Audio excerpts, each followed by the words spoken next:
Kalau kamu mau nonton porno, nanti saya temani. Dengan pandangan umum, itu versi terbaik. Perkembangan era digital ini sangat berpengaruh pada perkembangan psikologis. Karena paderless itu isu-isu ke LGBT ini marak.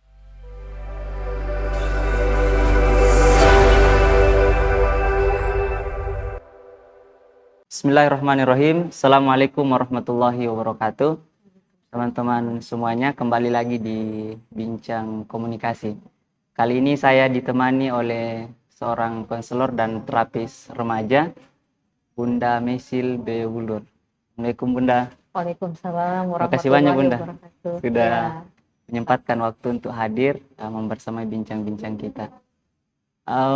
Mungkin yang pertama ini Bunda, mau tahu pandangan Ta soal perkembangan kejiwaan anak muda sekarang. Ini mungkin kaitannya dengan teknologi yang sudah jadi bawaan lahirnya anak-anak, bahkan sejak kecil sudah sempat bergerak, dia sudah pintar ini scroll-scroll media sosial dan lain-lain. Ya, perkembangan anak muda atau anak remaja saat ini ya.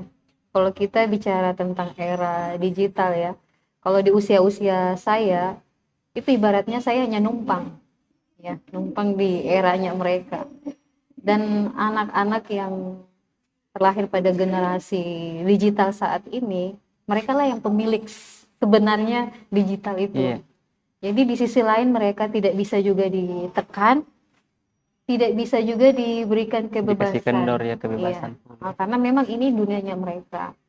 Nah, kalau kita berhubung pengaruhnya itu sangat luar biasa, tergantung dari kontrol orang tua di rumah. Kalau orang tua tidak bisa mengontrol, perkembangan era digital ini sangat berpengaruh pada perkembangan psikologis, ya, menjadi anak rumahan, anak rebahan, ya, tidak mau beraktivitas, tidak mau bersosialisasi, bisa jadi antisosial ya. Kemudian maunya serba instan. Ya, ini biasanya menjadi pemicu pertengkaran antara orang tua dan anak. Ya, orang tuanya pengen gercep, gerakan cepat, justru anak malah leha-leha, santai-santai karena dia asik dengan gadgetnya. Ini sangat ya, hasil penelitian itu bahwa anak yang melebihi 1-2 jam berhadapan dengan handphone, apalagi yang dinonton itu tidak memiliki nilai plus, itu berpengaruh pada kejiwaannya Bunda. Iya, perkembangan psikologisnya. Dia mut-mutan ya. Dia bisa tumbuh menjadi anak yang tidak memiliki percaya diri. Yang kedua, emosian. Baperan Bunda. Baperan ya. Gampang marah. Mudah tersinggung gitu kan. Dan dari sisi ini kan tergantung dinonton ya. Beda kalau yang positif. Intelektualnya juga, daya kritis analisanya juga itu semakin menurun. Karena dia lebih konsumtif dalam menangkap media itu yang dia nonton. Kalau dalam ilmu komunikasi kan ada istilahnya jarum suntik ya, teori jarum suntik atau hipodermik ya. Nah, itu teori jarum suntik itu yang itu sudah cukup lama teori itu, tapi dia tetap eksis dengan teori masih relevan, artinya tidak usang, karena di dunia media sosial, anak-anak remaja ketika apa yang mereka nonton itu yang mereka langsung tangkap dan mereka ambil dan mereka jadikan pemikiran mereka dan mereka percaya, itu dibilang hipodermik. Jadi langsung berefek tanpa saringan Bunda. Iya, tanpa saringan. Nah, ini jika mereka nonton hal-hal yang negatif. Beda ketika nonton hal yang positif. Dengan hal positif itu mereka justru critical faktornya aktif malah. Artinya mereka nangkap tapi belum tentu mereka lakukan. Ya, tetapi kalau yang negatif itu bisa langsung saja. Sekarang ini kan anak-anak dengan mudah sekali men-searching ya, mencari apa-apa yang gitu. Jadi saya selalu bilang ke anak-anak saya ya, kalau mau menuju surga itu banyak sekali hambatan emang. Banyak ujian yang kita akan, banyak tantangannya. Kalau mau masuk neraka, mau jadi orang buruk itu gampang sekali, mudah sekali ya.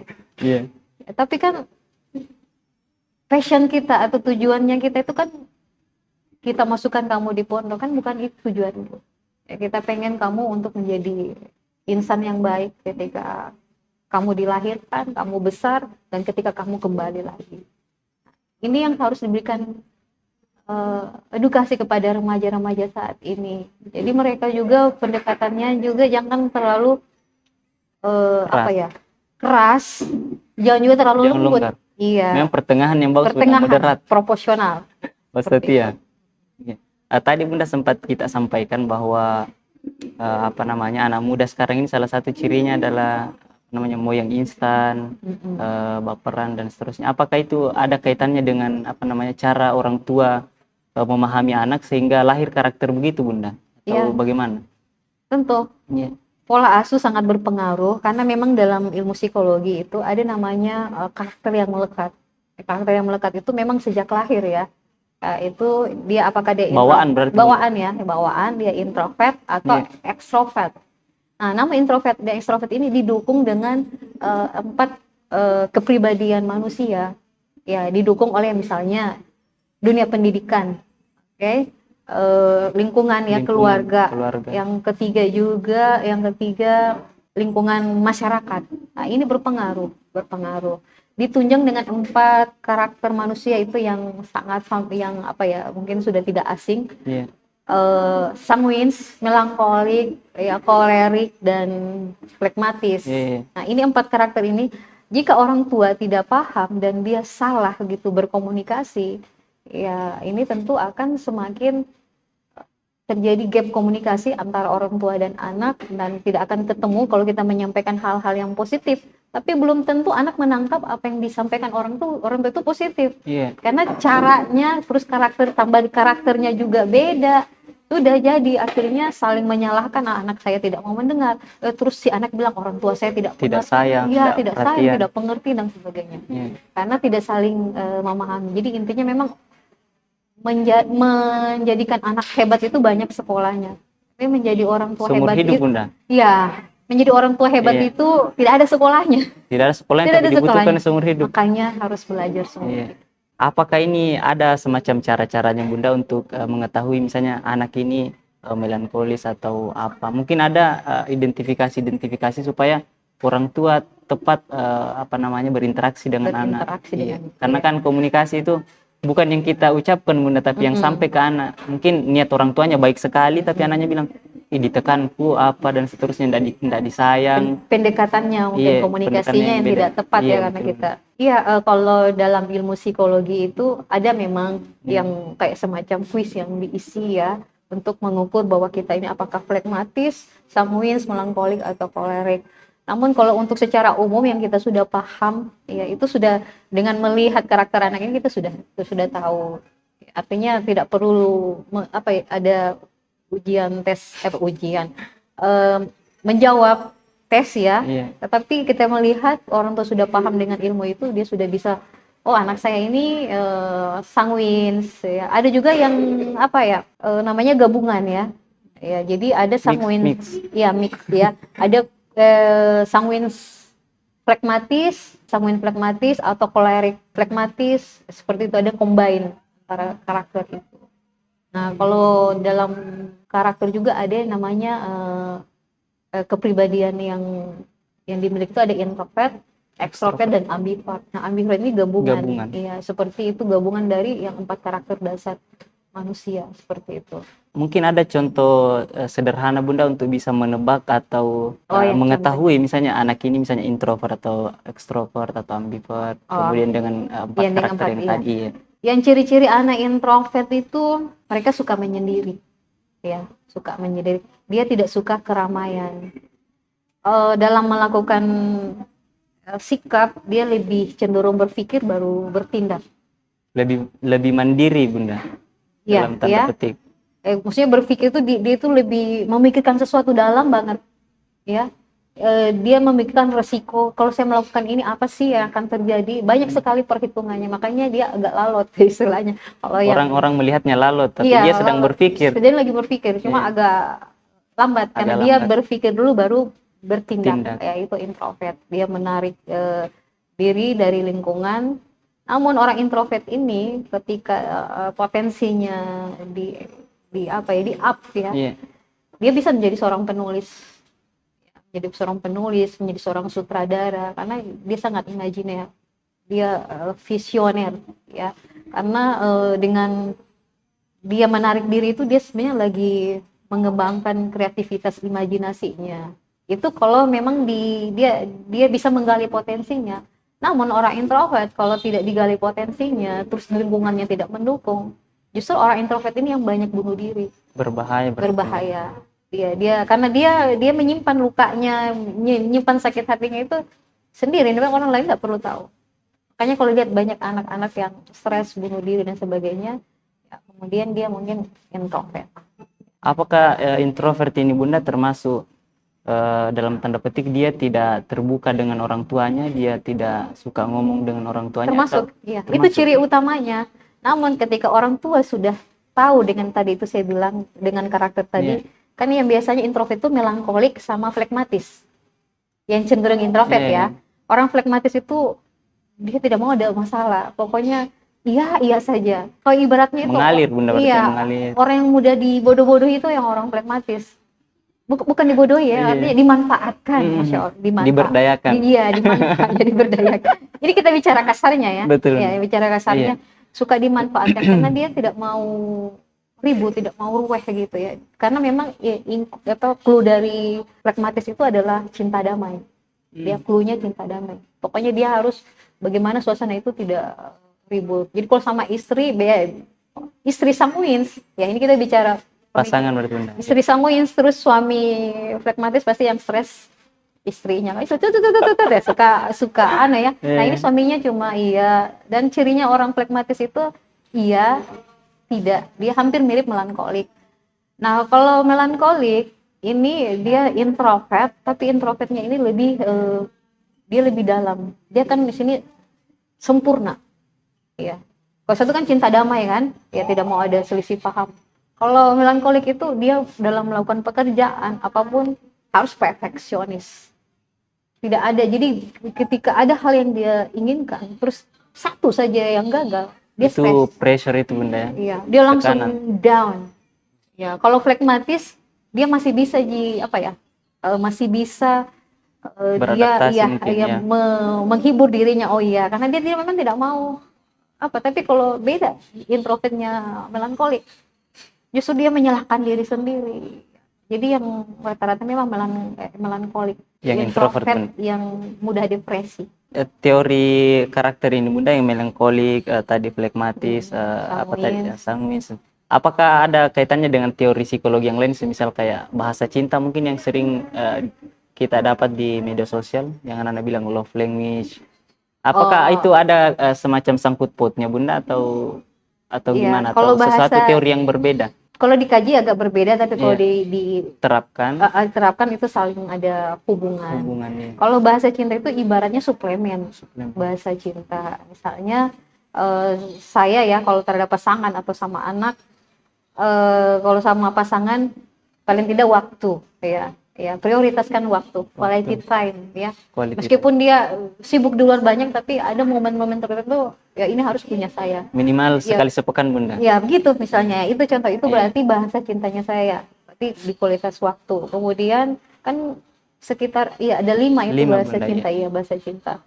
Ada orang yang cenderung lebih dominan ke yang satu, ada yang memang ada sampai 2 atau 3, enggak masalah. Jadi yang dianggap dominan itu ya, itu yang harus diketahui lawan, khususnya ini yang sangat riskan pasangan berarti suami istri. Terjadi konflik. Itu kan sahabat ya, pasangan, orang tua dan anak. Jadi mertua dan menantu, ipar ya. Ini kan orang-orang yang terdekat ini. Jadi paling tidak kita memahami bahasa cinta itu misalnya dengan bahasa cinta ada yang touch ya, sentuhan. Ada anak yang tidak suka disentuh, biasanya orang tua mau sentuh, enggak mau. Berarti memang risih dia. Risih. Mungkin karena kita pengen menyentuh, karena mungkin bahasanya kita sentuhan. Karena menurut kita ini disayang disayang, padahal belum tentu apa yang bahasanya cinta kita ini, maksudnya bahasa komunikasi kita ini, itu belum tentu pas sama orang lain. Gitu ya, paham ya? Jadi anak-anak saya itu tidak suka. Jadi itu biasanya kalau ini saya kasih contoh ya, di anak saya kan 6 orang. Laki-laki semua, laki-laki semua. Masya Allah, mujahid. Nah, tidak semua itu pengen dipeluk saat tidur. Ada kalau sudah itu sudah risih. Ya, kalau tapi anak saya tidak bisa tidur kalau saya tidak peluk. Pokoknya harus sampai dia tidur baru katanya kalau sudah tidur saya ibu lepas tangan tak gitu ya bahasanya. Berarti dia bahasa cintanya touch. Iya. Sentuhan. Ada anak yang suka bahasa cinta yang bahasa kasihnya itu adalah pujian. Kita berikan support kata-kata positif. Ide hebat ya, itu ada. Jadi ketika ada sesuatu yang kita anggap positif, cepat kasih itu ibaratnya suplemen. Jadi ketika kita kasih itu dia lebih bersemangat. Nah, ada juga yang materi, ya. Hadiah ada bunda ya, hadiah. Tidak perlu hadiah mahal atau apa ya. Penting hadiah benda. Ada wujudnya. Penting ada wujudnya gitu. Ya mau bunga kayak atau apa ya. Kalau kita istri yang benda itu ya. Bukan berlian, bukan apa, tidak seperti itu. Bukan harganya bunda ya, tapi harganya, maksudnya tapi menurut nilainya. Iya, ini hadiah. Kalau dikasih benda itu berarti bukti bahasa bahwa kamu tuh sayang saya. Itu pun juga sama anak, sama teman-teman. Tadi bunda kaitannya dengan yang diam, yang pernah saya dapat katanya sebenarnya tidak ada anak yang dalam arti introvert kalau di rumah, karena kalau bahasa kasihnya betul, cara orang tua memperlakukan karakter anak betul, harusnya dia bisa terbuka pada semua hal. Itu kira-kira bagaimana bunda? Saya setuju. Kalau orang tua bisa melihat, ini kalau kita bicara tentang masalah konseling terapi, ada namanya mental block, ya, atau bahasa lainnya critical factor ya. Jadi ketika orang tua berusaha mendekat gitu kan, ya mendekat, tapi sebelumnya pada masa usia 07 tahun masa keemasan anak, orang tua tidak pada saat itu tidak memberikan ruang tidak memberikan suplemen kasihnya tadi. Memberikan suplemen kasihnya, atau tidak memenuhi tangki cintanya anak, atau tidak memenuhi wadahnya cintanya, itu jadi gap. Jadi istilahnya luka pengasuhan. Iya, luka pengasuhan. Yang seharusnya orang tua dan anak itu kasih. Ya tadi dia bilang tidak ada istilah introvert. Kalau di rumah. Iya, di rumah. Beda ketika di luar. Kalau di luar. Ya, karena orang tua tahu. Nah, kenapa sampai anak tidak bisa terbuka? Ya, tadi itu pengasuhannya orang tua. Karena mungkin orang tua tidak paham. Saya bilang, tidak ada sekolahnya orang tua. Tidak ada sekolah. Makanya ketika menjadi orang tua, pilihannya harus tetap belajar. Karena kita ini bakal mendidik anak yang akan menjadi mungkin generasi emas nanti yang akan datang. Jadi kita memang orang tua yang harus kerjasama mendidik baik ayah maupun ibu, karena biasanya ada seorang ibu merasa berjuang sendiri. Itu suami saya dia penting saya cari nafkah, untuk urusan itu diserahkan sama saya. Padahal di rumah itu istri itu mengurus berbagai macam tugas domestik, tambah mengasuh anak, itu stres sebenarnya kalau tidak ada support dari suami. Nah, suami datang habis kerja sudah langsung sampai tidur. Iya. Dan di Al-Quran sendiri, sejauh sebelum para psikolog menemukan bahwa istrinya fatherless ya, orang tidak berayah tapi tidak berayah, ya dia berayah tapi tidak berayah. Fatherless itu artinya ada semacam loss komunikasi antara, tidak ada peran ayah dalam pembinaan di situ. Nah di Al-Quran antara komunikasi orang tua dan anak itu 18 kali ya disinggung dalam Al-Quran. 15 itu antara orang tua antara ayah dan anak. Iya. 18 ya atau 7 sekitar itu. 2-nya itu hanya ibu. Selebihnya itu general antara ibu, anak dan ayah. Jadi secara tersirat harusnya peran ayah lebih besar. Peran ayah lebih besar. Karena apa satu-satunya? Dari ilmu psikologi, orang tua perempuan itu terlalu banyak ngomong ya. Sehingga anak itu tidak bisa menyimpan memori dengan baik karena apa ya, overdosis ketika menyampaikan sesuatu, memberikan nasihat, dia bingung yang mana saya tampung. Tapi kalau ayah memberikan nasihat itu dua kata atau satu kalimat begitu, biasanya by moment bunda ya, langsung ada momennya by moment, tetapi dia tetap continue atau berkala sehingga ada kedekatan. Nah orang tua perempuan memberikan kasih sayang, tapi yang ketika memberikan support nasihat itu butuh ayah komunikasi. Karena nasihat dari ayah itu lebih lekat. Coba kalau kita berkomunikasi, kebanyakan itu anak-anak lebih bilang kata ayah. Iya. Karena memang yang melekat itu ayah. Dan itu dijelaskan di Al-Quran. Di Al-Quran juga kalau saya simak ya, kan kita tidak ada Rizal ya, yang ada apa Anissa. Tapi coba kita lihat Lukman itu ayah, Ibrahim itu ayah, Yakub ayah. Itu kan tersirat itu sebenarnya. Bahkan di kisah Yakub itu benar tidak tahu siapa ibunya ini sebenarnya. Anak laki-laki semua baru ada ibunya. Saking pentingnya bahwa peran ayah dalam memberikan pendidikan sama anak. Jadi tidak bisa menyerahkan bahwa ini tugas istri, tidak. Padahal situ. Makanya istilah fatherless, anak yang tidak tidak mendapatkan komunikasi bahasa cinta dari ayah, pasti jiwanya kok besar. Dia mudah down, dia tidak gampang tidak ada semangat juga. Tidak ada arujulahnya Bunda, tidak ada kelaki-lakiannya. Iya gitu ya, seperti itu sisi maskulinnya. Iya, sisi maskulin. Bahkan karena katanya menurut ini kajian-kajian Bunda, karena fatherless itu isu-isu ke LGBT ini marah karena ayah memang fokusnya kerja di kantor, nanti pulang malam. Kadang anaknya sudah tidur, pagi sebelum bangun berangkat lagi. Jadi tidak ada interaksi. Betul begitu Bunda ya? Betul. Karena tidak ada peran ayah sehingga anak terjerat dalam penyakit LGBT itu. Al-Quran sudah jawab itu mestinya secara tersirat kan, artinya ada pesan di situ. Terus Bunda, kalau ini kan tidak bisa kita pungkiri bahwa tugas nafkah adalah tugas utama laki-laki, walaupun perempuan bisa membantu. Nah itu kira-kira untuk ayah-ayah, apalagi mungkin ayah yang masih muda misalnya, karena mungkin tahap-tahapan awal ini kan butuh tahapan survival, butuh persiapan dan seterusnya. Itu cara pembinaan anaknya itu gimana Bunda? Apakah memang harus kita berkorban waktu untuk anak atau ada cara lain? Kan waktu itu udah 24 jam. Iya. Tidak menjamin waktu 24 jam itu kan kuantitas sebenarnya. Tapi yang dibutuhkan anak kan kualitas. Kualitas, betul. Jadi 24 jam itu kita mungkin berjam-jam dengan anak 2-3 jam, tapi tidak memberikan kualitas waktu sama saja.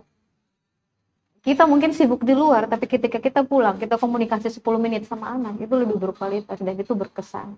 Kesannya yang penting berarti ya, kualitasnya. Kualitas. Pesannya ya. Sedikit, tapi ya tepat. Ya continue dengan komunikasi yang tepat kepada anak, itu berkesan. Oh ya, 5-10 menit, Anda tidak butuh kuantitas waktu. Ayah, kamu 24 jam sama saya ya. Nah itu, 5-10 menit, waktu spesial, bukan sisa waktu. Kadang-kadang orang tua memberikan sisa waktu. Padahal anak ini bukan sisa waktu, butuh kualitas waktu. Saya pernah dapat cerita Bunda soal pembinaan ayah, artinya ayah pembina anak. Katanya ini ada ayah, kisah nyata ada ayah, pendiam sekali, jarang ngomong sama anaknya dan seterusnya. Suatu hari, ini anak usia SD, dia tidak didampingi sama ibunya, entah karena ibunya kerja atau ada kepentingan lain. Akhirnya ayahnya yang dimandikan dengan tanpa suara, katanya Bunda, tanpa suara. Dipakaikan bajunya, diantar pakai motor atau pakai sepeda ke sekolah. Setelah itu di depan gerbang dia dikasih keluarkan katanya sisir Bunda. Sisir, baru dirapikan rambutnya, dibilang selamat belajar nak. Hanya katanya satu kata itu, atau ada kata-kata khusus yang dia sampaikan, anak itu langsung punya perspektif yang berbeda terhadap ayahnya. Ayahnya hebat. Langsung bilang, ternyata ayah saya selama ini memperhatikan, cuman mungkin ayahnya hanya diam. Dari momen kecil itu katanya dia langsung berubah pandangannya terhadap ayahnya sampai dewasa. Bahkan katanya sisirnya itu dia simpan semacam kayak benda berharga untuk mengenang ayahnya. Yang pendiam, yang terkesan cuek dan seterusnya. Ini juga tadi Bunda, mungkin ada kaitannya nanti dengan soal pembinaan anak-anak di rumah. Ini kan masanya anak-anak ini memang kalau bahasanya native digital, memang penghuni asli media digital. Memang dia yang memiliki era ini, dia pemilik ya. Tantangannya orang tuanya kadang susah beradaptasi. Nah ini Bunda, ada beberapa isu-isu saya kira yang bukan isu baru tapi isu yang selalu berulang, misalnya kayak soal pornografi atau porno aksi.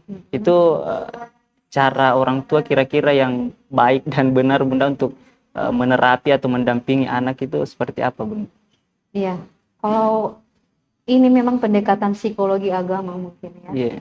Karena kita menanamkannya, karena saya juga bilang begini, sebenarnya ada rasa wanti-wanti karena anak saya juga kan 4 remaja ya.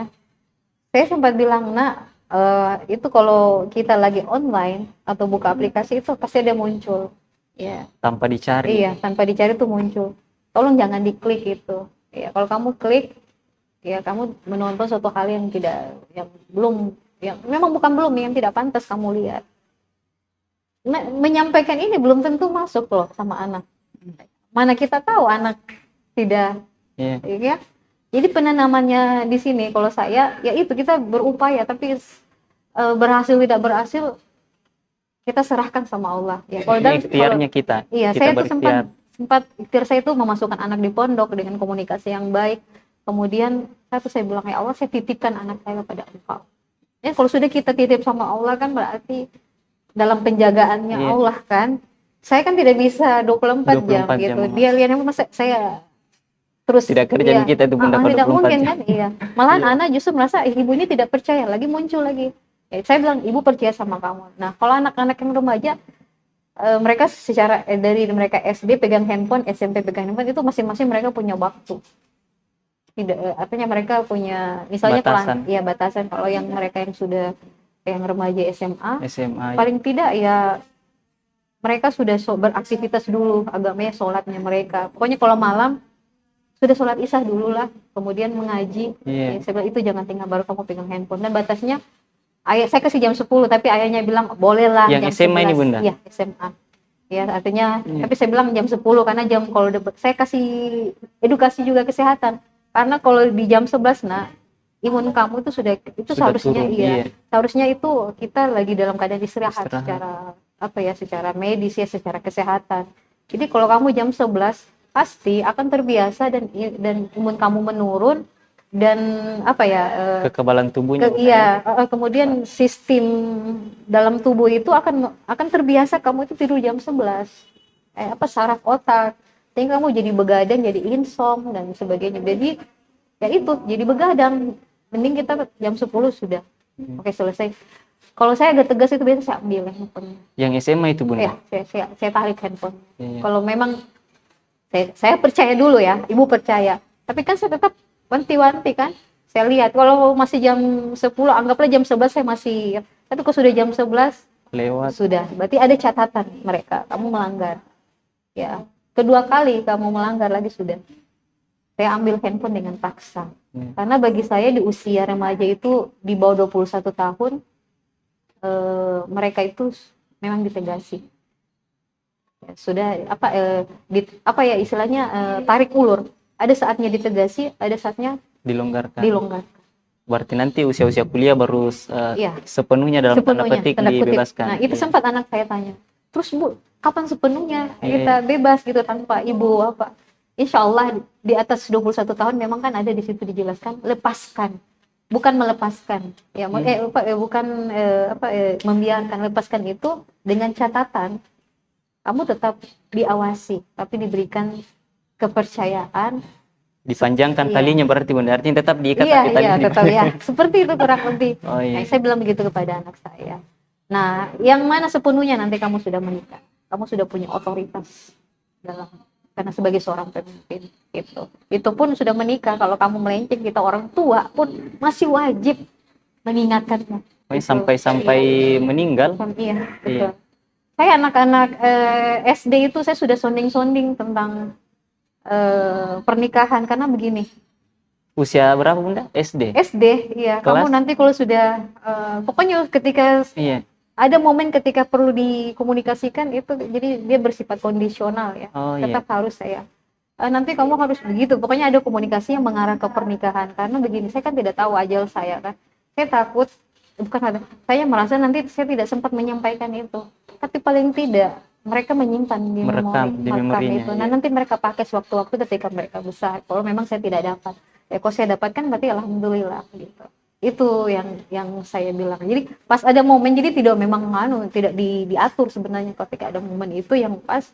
Nah, kamu enggak boleh, kalau mereka nonton ada yang kekerasan, nah kamu nanti kalau punya istri disayang ya, enggak boleh seperti itu. Nah, itu kayak momen, padahal mereka ini masih SD gitu. Kan itu kan terekam itu. Anak-anak kan bank memorinya itu kan banyak, masih segar juga. Jadi mereka semua informasi dan mereka simpan pasti. Karena ini data yang baru-baru ini cukup mencengangkan Bunda, yang sudah sempat kita obrolkan tadi. 60% usia anak 16 sampai 17 tahun sudah pernah melakukan hubungan seksual. Ya Allah. Iya, sebenarnya miris, tapi itu potret sosial kita. Saya mau tanya Ki Bunda, ini saya pernah dengar ada influencer, kalau saya sebut namanya saya kira Bunda kenal sekali, teman-teman yang nonton juga sangat kenal. Dia bilang sama seperti Bunda tadi, memang ada usia-usia tertentu harus tegas. Pokoknya harus tega memang sama anak, mau nangis mau apa harus tega, tetapi dia bilang sudah usia-usia, mungkin kalau bahasa dalam Islam kalau dia sudah balik dia sampaikan saya kasih kebebasan, bahkan dia bilang kalau kamu mau nonton porno, ajak ayah, nanti saya temani. Apakah menurutnya Bunda itu pendidikan seksual yang baik atau bagaimana? Atau bagaimana seharusnya pendidikan seksual itu Bunda?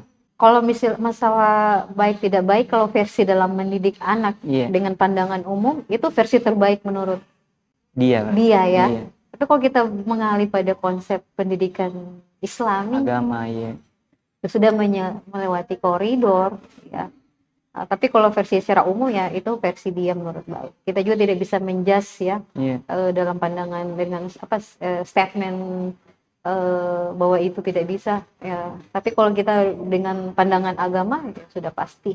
Untuk sex education ya, ini pro dan kontra sebenarnya. Ada yang merasa itu belum pantas, ada yang merasakan perlu karena untuk pencegahan. Tapi kan ada yang kebablasan.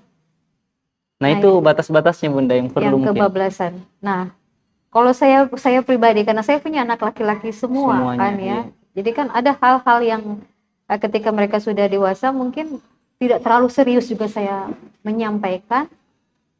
Karena kalau terlalu serius juga nanti tidak masuk ya menurut saya. Jadi saya membicarakan masa itu agak enjoy dan santai, tapi lebih ngena, lebih bisa dengan kata-kata kiasan, tapi mereka sudah paham karena kan mereka sudah balik. Sudah balik. Iya. Ya artinya beda kalau sama anak-anak mungkin lebih bahasa yang lebih soft lagi. Kalau yang anak remaja saya saat ini, mereka sudah jelas, kadang-kadang juga ada saya lebih to the point. Artinya kan mereka sudah paham. Ya, artinya sudah tidak pakai kata kiasan, tapi sudah lebih to the point.